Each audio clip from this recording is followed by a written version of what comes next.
strong, ash, bone, and sickle. Bleeding saints and forest witches, the past unburied, the books unsealed, the old celebration returning.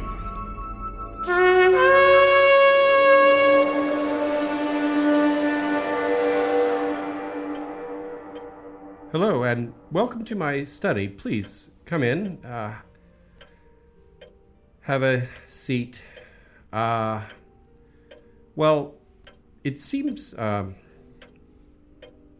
there's been an incident.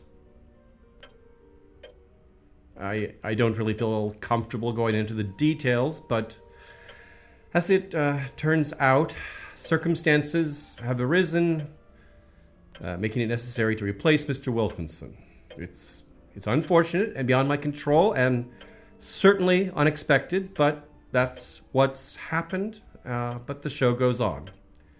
I'm grateful for a relatively smooth transition, smooth as these things can ever be, made possible by the Wilkinson family. The routine domestic duties are being attended to, and our program will continue uninterrupted with a new reader providing quotes from the books pulled from the library here. All of this now will be in the very competent hands of Mrs. Carswell, whom I'd like to welcome to the show. Thank you. Again, I'm very grateful to you and your parents for flying out to help deal with all these questions. I suppose I should explain that Mrs. Carswell is actually Wilkinson's sister. Yes. But you're a Carswell by marriage. My late husband's name. I have a good feeling about having you as part of the show. And you have something of the same... you and your brother, your style of speech is very polished. Elocution classes. Mother believed elocution was the gateway to success. I was a blue ribbon holder. My brother, red. Monday's child is fair of face. Tuesday's child is full of grace. Wednesday... That's good. But very nice and perfect for our show. And the same with the house, all the domestic duties. It's all felt very seamless, much as it can be. It all feels very familiar. My brother discussed all his work here in our correspondences. Really? Quite vividly. Before I entered any room here, I already knew what I'd find behind the door. Like, he'd already walked me through. I probably know what's in most of the drawers. That's creepy. Well, I suppose it makes for greater efficiency. It's more than that, really. It's like a sense of belonging. There was never any doubt about it, me belonging here. When we heard the news, I just looked at Mother, and we knew that this was the next step. I don't think either of us actually even spoke. Really? She's 89, you know. Oh, anyway, I appreciate the loyalty your family has always shown us. Some people find it a peculiar arrangement, but they don't understand how each generation is connected and indebted to the last. We just believe in honoring family commitments. Yes, it's hardly chattel slavery where there's a salary involved. No, that's what Mother always says. Oh. 7 generations isn't that long in the big picture. It's strange how things sort themselves out if you let them. I just wish it weren't so difficult to explain to all these busybodies with their forms to fill out and asking questions. They don't even have the capacity or stomach to understand. I'm sure they mean well. The one thing I can't understand, well, my brother always hated cats, at least as a child. I could feel the fear in him whenever one was around, a sort of quivering. I always seemed to know what he was thinking or feeling. That is strange. That's just the kind of bond we've had. We were born on the same day, you know. He never mentioned being a twin. Every day there's something else I realize I didn't know about him. I don't think I even knew his birthday. August 25th. Ah, well, if I failed him, at least I can arrange something for you with it coming up so soon. No, that's his day. Mine is May 15th. We were both born on a Wednesday. Wednesday's child is full of woe. I'm sure our listeners are happy to have someone filling Wilkinson's shoes, someone close to him especially. Close as cat's breath, as Mother always says. Is that Southern? Or Mother says it, and her mother before her, I'm sure. Paints a picture, doesn't it? You can feel it on the hairs of your arm, a sort of a breathing presence. A tickle, sort of like cat's whiskers. A breathing presence. Not whiskers. No. Well, we can work this out. Ever onward. Let's just go ahead and start the show. Episode 31, Baba Yaga.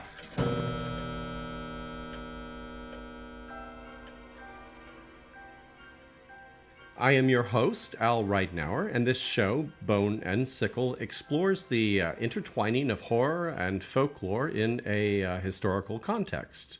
I started this show as a way to further explore this area of intersection after writing my book, The Krampus and the Old Dark Christmas. Bone and Sickle only exists thanks to the generosity of our Patreon donors, who receive a number of monthly rewards related to the production and themes of this show. And I'll have more on Patreon at the end of the episode.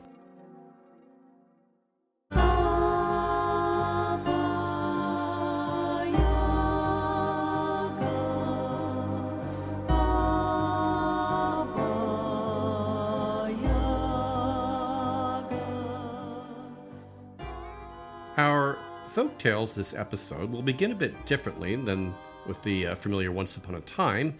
The Russian formulation is often... In a certain tsardom, across 3 times 9 kingdoms. This was the phrase often employed in the massive collection of nearly 600 folk tales collected between 1855 and 1867 by Russia's answer to the Brothers Grimm, Alexander Afanasyev. Quite a few of these tales, or skazi as they're called, feature the witch, Baba Yaga, and we'll begin with one in which she's particularly well defined, Vasilisa the Beautiful. As the story begins, the only daughter of a merchant, the 8-year-old Vasilisa is called to her mother's sickbed. The ailing woman produces a small wooden doll, saying, "There is no other like it in the whole world. Carry it always about with thee in thy pocket, and never show it to anyone. When evil threatens thee, or sorrow befalls thee, go into a corner, take it from thy pocket, and give it something to eat and drink. It will tell thee how to act in thy time of need." The doll comforts Vasilisa through her mother's death, but a short time later, another misfortune befalls her. The merchant marries a widow with 2 unattractive daughters, jealous of Vasilisa's beauty. Like Cinderella, she's cruelly treated by the sisters and set to hard labor by the stepmother. But the little doll takes over her chores, lightening her load. Things take an even more dire turn when the merchant embarks on a long trip, and the stepmother sells their house and moves them all to a gloomy neighborhood on the edge of a wild forest. Then, one night, while the 3 girls are hard at work making lace and knitting socks by candlelight, one of the stepsisters extinguishes the flame while pretending to trim the wick. In fact, it's just an excuse to send Vasilisa out to fetch fire from their only neighbor, who happens to be the Baba Yaga. Vasilisa sets out fearfully into the night, pausing to consult the doll, who assures her she will be protected. The wood was very dark, and Vasilisa could not help trembling from fear. Suddenly, she heard the sound of a horse's hooves, and a man on horseback galloped past her. He was dressed all in white. The horse under him was milk white, and the harness was white, and just as he passed her, it became twilight. She went a little further, and again she heard the sound of horses' hooves, and there came another man on horseback, galloping past her. He was dressed in red, and the horse under him was blood red, and the harness was red, and just as he passed her, the sun rose. The whole day Vasilisa walked, for she had lost her way. She could find no path at all in the dark wood, and she found no food to set before the little doll to make it alive. But at evening she came all at once to the green lawn, where the wretched little hut stood on its hen's legs. The wall around the hut was made of human bones, and on top were skulls. There was a gate in the wall whose hinges were the bones of human feet, and whose locks were jawbones set with sharp teeth. The sight filled Vasilisa with horror, and she stopped as still as a post buried in the ground. As she stood there, a third man on horseback came galloping up. His face was black, he was dressed all in black, and the horse he rode was coal black.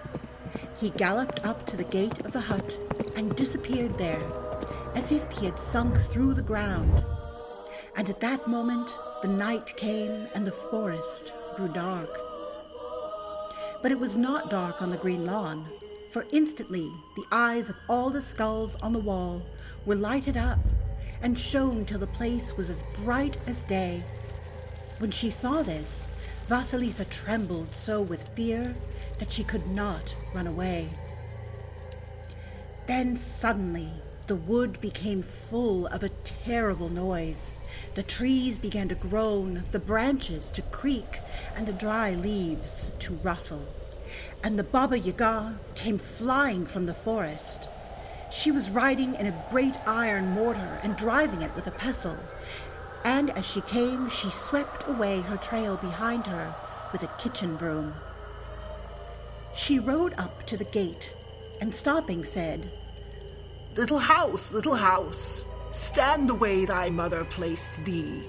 Turn thy back to the forest, and thy face to me. The house spins around with its door facing front, but before entering, the Baba Yaga sniffs out the scent of Vasilisa and demands to know what business she has there. When she hears the girl's request, she says Vasilisa must pay for fire by becoming her servant. The Baba Yaga commands the bony locks to unlock, and they enter the hut, which is illuminated by skulls with flames flickering within. Vasilisa lights a splinter of wood from one of these, makes a fire, and serves the witch dinner, which she gobbles up, bones and all. After doing so, the Baba Yaga announces an impossible set of chores to be completed the next day. Luckily, Vasilisa is able to set aside a morsel of food for the doll, whom she consults once the witch has fallen asleep. The doll reassures her, and she too falls asleep. When Vasilisa woke the next morning, very early, it was still dark. She rose and looked out of the window, and she saw the eyes of the skulls on the wall were growing dim. Just before the skulls flicker out, the white horseman rides by. The witch appears in the yard, whistles to her mortar, broom, and pestle, which fly to her, and then... As she got into the mortar, the man dressed all in red, mounted on the blood-red horse, galloped like the wind around the corner of the hut, leaped the wall, and was gone. And at that moment, the sun rose. The witch flies off in her mortar, and it is only then that Vasilisa realizes that the tasks assigned to her have been completed in the night by the little doll. When the Baba Yaga returns, expecting Vasilisa to have failed at her tasks, and expecting therefore to eat her, she's taken aback to find everything as requested. This cycle of mysterious horsemen appearing and impossible tasks completed repeats for another day. Upon returning to find the tasks completed a second time, and with nothing else to scold Vasilisa about, the witch chastens her for being so silent at dinner, and so Vasilisa asks about the mysterious white horseman she has seen. That was my white bright day, answered the Baba Yaga angrily. He is a servant of mine, but he cannot hurt thee. Ask me more. The red rider, she says, is her servant, the sun, and the black, the night. Then the witch says it is her turn to ask a question. How is it that thou hast been able, in a little time, to do perfectly all the tasks I gave thee? Tell me. Vasilisa realizes she should not mention the doll itself, but says, The blessing of my dead mother helps me. The witch is furious. I want no one who bears a blessing to cross my threshold. Get thee gone. As Vasilisa flees into the yard, The Baba Yaga seized from the wall one of the skulls with burning eyes and flung it after her. There, she howled, is the fire for thy stepmother's daughters. Vasilisa put the skull on the end of a stick and darted away through the forest, running as fast as she could, finding her path by the skull's glowing eyes, which went out only when morning came. the next day, toward evening, she has reached the edge of the woods, and the skull's eyes have begun to glimmer.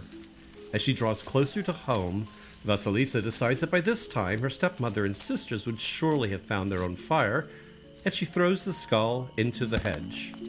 But the skull speaks up. Do not throw me away, beautiful Vasilisa. Bring me to thy stepmother.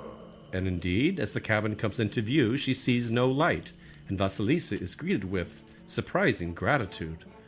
The stepmother Took the skull into the best room, set it on a candlestick, and called her 2 daughters to admire it. But the eyes of the skull suddenly began to glimmer and to glow like red coals, and whenever the 3 turned or ran, the eyes followed them, growing larger and brighter, till they flamed like 2 furnaces, and hotter, till the merchant's wife and her 2 wicked daughters took fire and were burned to ashes. Only Vasilisa the Beautiful was not touched. There's a bit more to the story, with Vasilisa being taken into the home of an elderly woman, where she takes up weaving, and she excels at this craft so remarkably that it brings her to the attention of the Tsar, who falls in love with her. The 2 are married, and Vasilisa spends the rest of her life in the palace, always carrying in her pocket the little doll that protected her.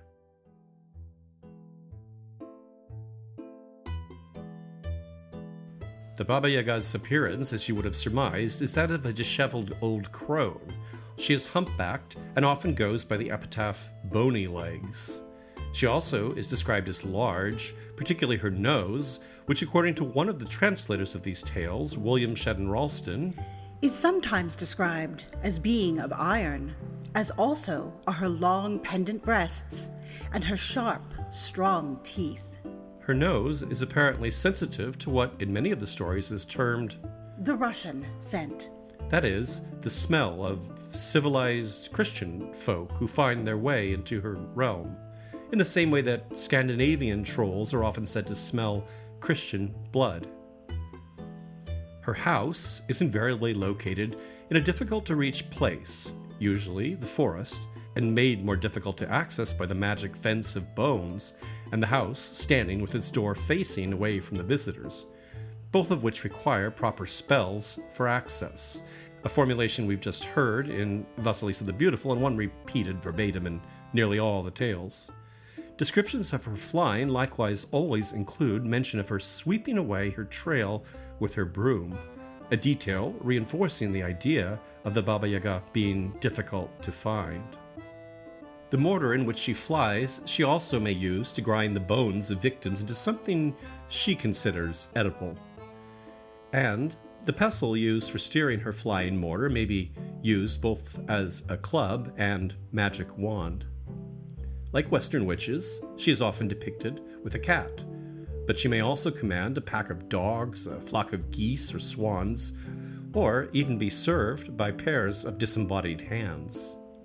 Other stories mention her possessing magic or healing water, supernatural horses, a self-playing guzli or a Russian zither, boots that cover vast distances in one stride, a flying sword, or a flying carpet. You may have noticed that our text speaks of the Baba Yaga rather than using it as a proper name.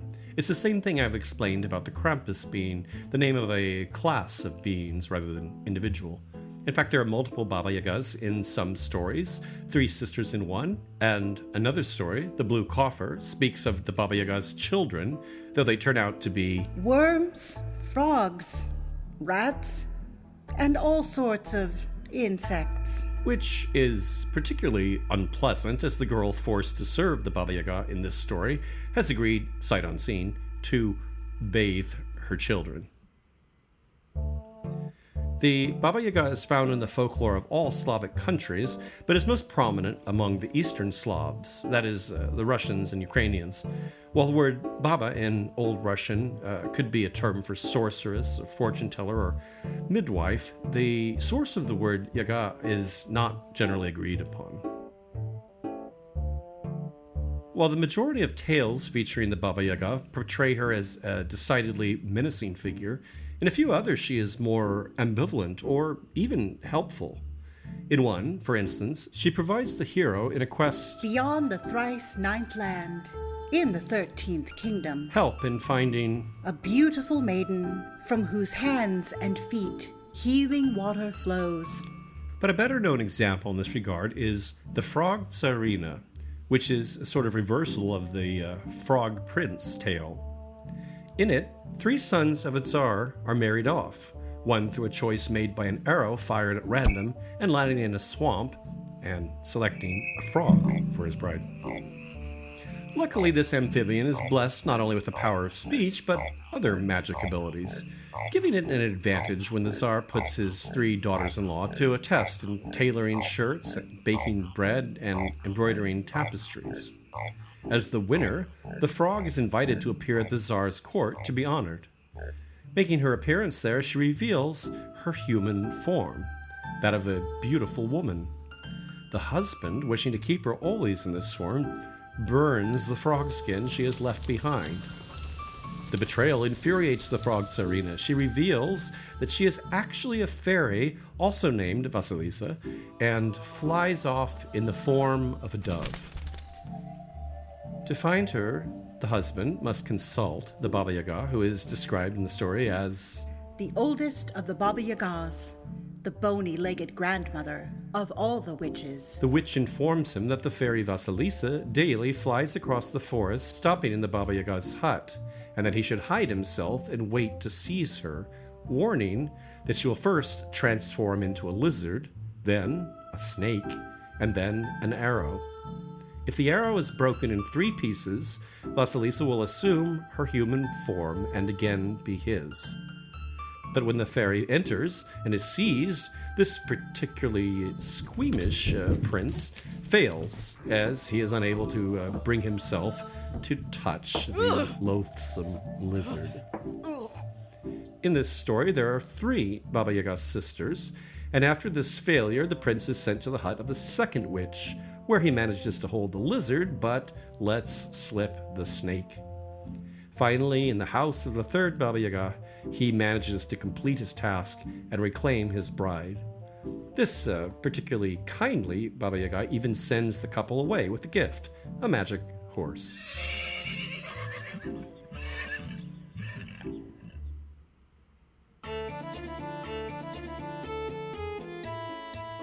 Of the more common type of tales featuring the Baba Yaga in a more menacing role, one of the better known is called A Princess Marya, or The Death of Koshchei the Deathless. This tale actually showcases Koshchei, who is the nemesis in a number of folk tales, a sorcerer sometimes regarded as the male analog to the Baba Yaga, often represented as a crowned skeletal figure and known for hiding his soul in the form of a needle within an egg within a duck, Russian doll style. This tale begins with the beautiful warrior Princess Marya marrying Prince Ivan, who accidentally releases Koshchei from Marya's dungeon. Once freed, Koshchei abducts Marya, spiriting her away on a horse of great speed. Learning that the horse has been provided by the Baba Yaga, Ivan goes to the old witch to obtain a more competitive ride for himself. As in her first tale, the witch says that she will consider his request, but he must serve her as a stable boy and graze her horses. If he loses a single animal, she warns, she will use his head to top a fence post on her grisly fence of human remains.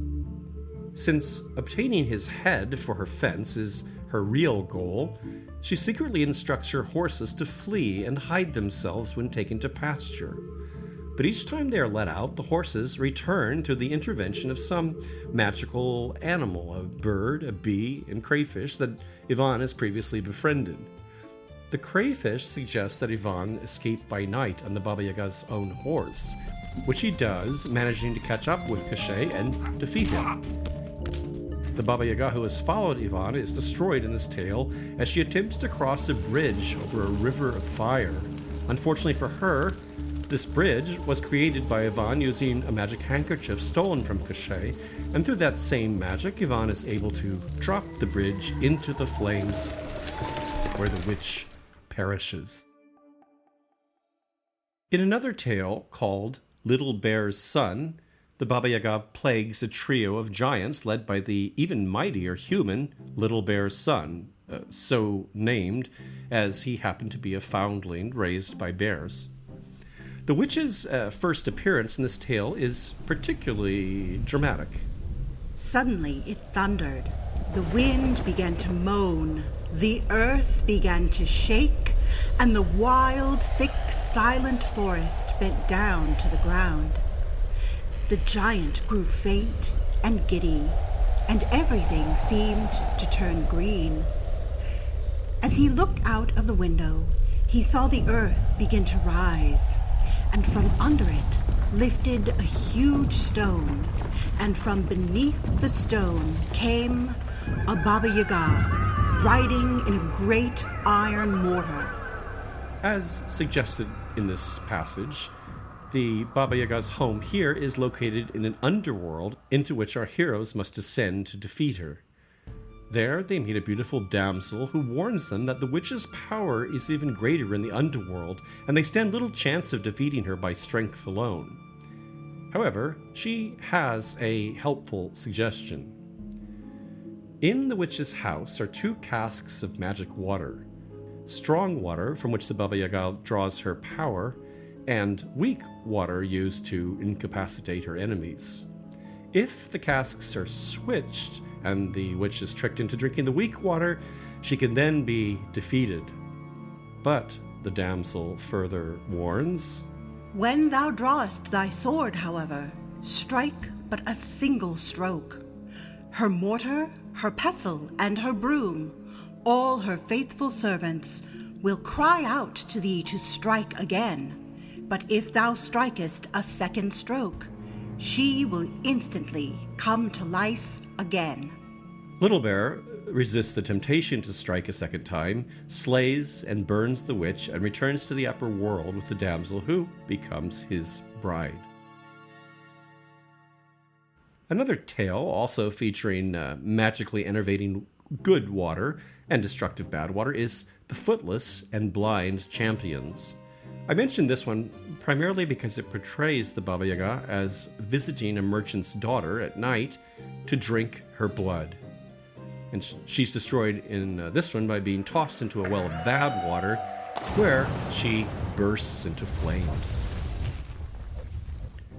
In another story, The 3 Knots, the witch uses a hair plucked from the victim's head and tied in 3 knots in a spell that petrifies the victim, whom she then grinds to dust in her mortar. In this one, the Baba Yaga is tricked into demonstrating the spell using a hair from her own head, thereby turning herself to stone. In other stories, in which the witch attempts to place her victim in a roasting pan, the hero refuses to curl up in a way that accommodates the pan, and the Baba Yaga is similarly tricked into demonstrating the proper way to lie in the pan.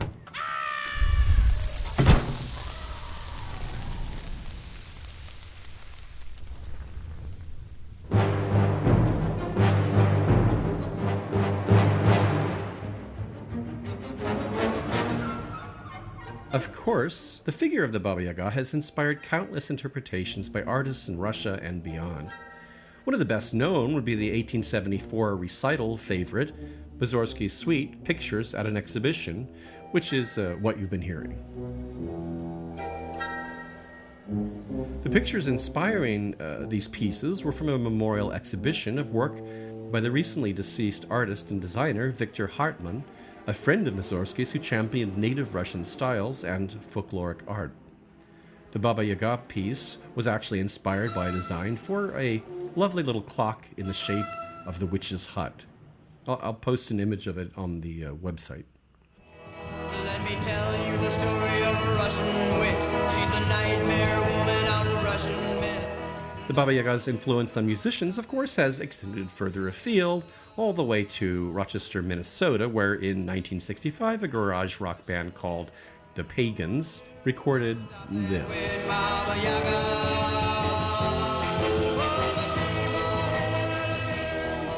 But the representation of the Baba Yaga I am most eager to share would be her portrayal in the films of the Russian director Alexander Ru. Beginning in 1939 with a version of the Frog Tsarina and running up to 1972, the year before he died, Ru made over a dozen films inspired by Russian fairy tales. The Baba Yaga, who appeared in many of these, was always portrayed by the male actor Georgy Milyar. Both Ru and Milyar, who played other roles such as Koshay the Deathless in his films, were immensely popular in Russia and continue to influence how Russians today imagine the character of the Baba Yaga. Milyar's portrayal is broadly comic, and the films are delightfully inventive and campy and exotic and nostalgic all at once. Best known to American audiences would be 1965's Father Frost in English, which was dubbed for limited kiddie matinee screens in the US at the time it was released. And it can still be found on YouTube. I'll have some links to Ru's work on the site.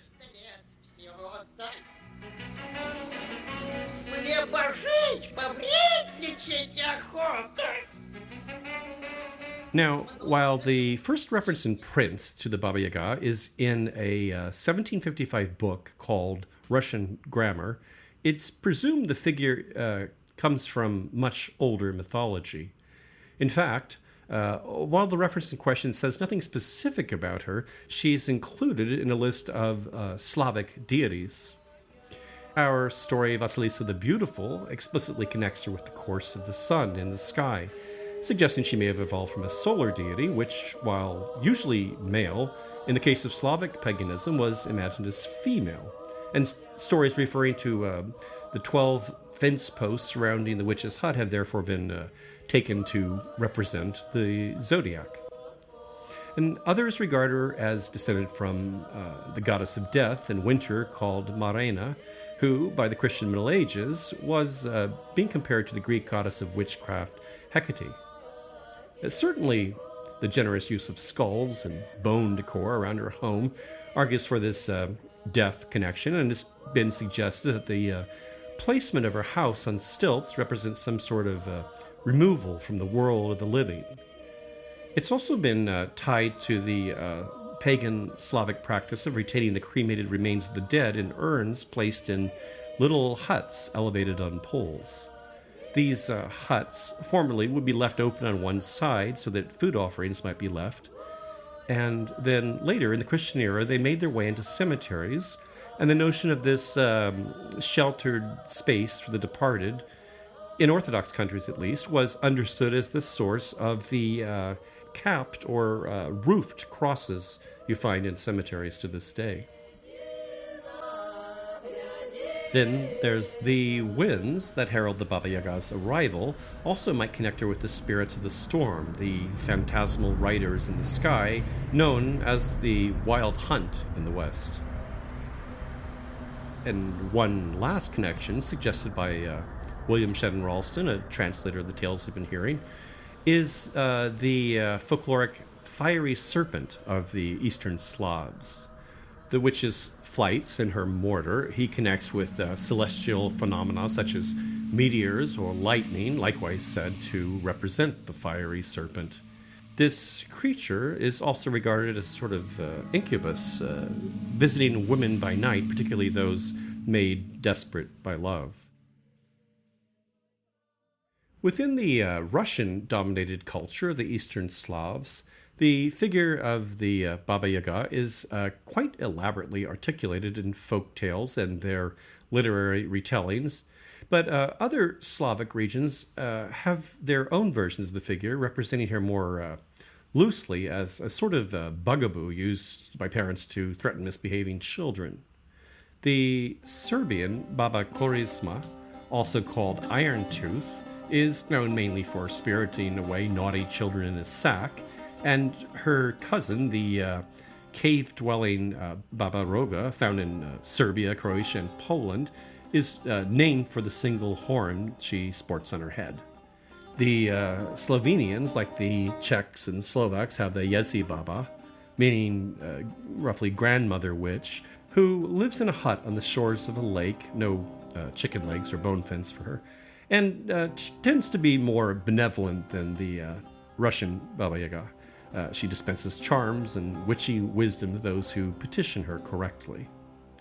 The Czechs also speak of a being called the Yagabura, a witchy personification of the winds and storms. The Poles have their Baba Yaga, known for spreading disease, and the Hungarians, the Vasilisa Baba, known for her iron nose and her hut, which stands not on 2 chicken legs, but a single duck leg. And then there's the Slovenians, who made their way into Austria's Carinthian region, brought the Slavic figure, which seems to have melded with the indigenous witchy bugaboo perched, to become Petra Baba. She's a cloaked figure with a face covered either by long black hair or veil, who enters homes on Epiphany Eve distributing sausages from a pronged hook to children who have been good.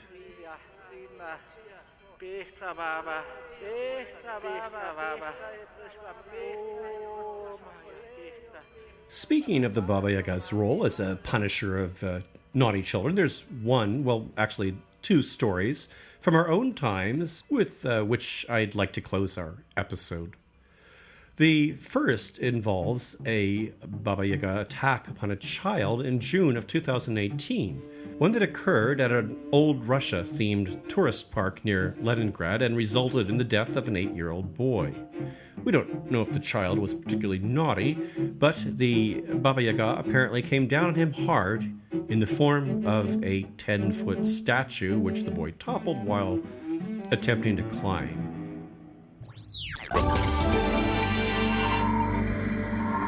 Life78 получил эксклюзивное видео следственного эксперимента старушки-потрошительницы Тамары The Самсоновой. second, equally tragic, but more terrifying story, perhaps, is that of Tamara Samsonova, a disheveled and mentally disturbed senior citizen arrested in 2015 for the murder of at least 10 victims in the St. Petersburg area, and dubbed by the Russian press the Baba Yaga killer. A missing person investigation in Russia took a grisly turn when body parts began to surface. The investigation closed in on a pensioner in the city of St. Petersburg. There's still some debate as to whether Samsonova had actually eaten the flesh of her victims, but she did dismember them in her kitchen and boil severed heads and hands on her stove. Her 2-decade crime spree, detailed in lurid diaries, came to an end when a package of body parts disposed of in the street outside her home was discovered. Samsonova was committed to a psychiatric hospital in December of 2015, but plans were announced to commemorate her foul deeds with a figure in the St. Petersburg Wax Museum. The museum mainly uses the images of characters from literature, but the director believes that real life is sometimes even more scary than fiction. Scary, scary, scary, scary, scary, scary, scary. I do hope everyone's been enjoying our show and that you might have the opportunity to share episodes with friends who might be inclined to enjoy this sort of thing. We particularly appreciate reviews, as these are the best way to raise the show's visibility on Apple Podcasts and other outlets. If you've left a review, by all means do let me know and we'll give you a little shout out. Our website, boneandsickle.com, provides links to our Facebook group, Twitter, and Instagram, along with show notes, which are filled with images and video links to whatever film trailers or music I might have used in the episode. Music and sound design otherwise are all original for the show. You can also find our donor link on the site. Patreon members have a choice of rewards, including exclusive access to extra elements that go into the making of the podcast, digital downloads of rare books used in the preparation of the show, the show soundscapes you hear in the background in my Krampus book, and a special mystery kit mailed to our top-level donors. Donation levels begin at $1 a month, and your support via Patreon is the sole support that pays for the more than 100 hours of work that goes into each episode. Yes, really, 100 hours. A special thanks to our new patrons, Paul Deese, Casey Moriarty, Jessica Sparks, Nia T, and Hrafnason Ross. Sorry, that's Icelandic and a little bit beyond what I can improvise. But thank you all. The show is written and produced by me, Al Ridenour, and Mrs. Carswell is played by Sarah Chavez, whose projects and writings on mortuary history and culture you can track at sarahchavez.com. Thanks so much for listening.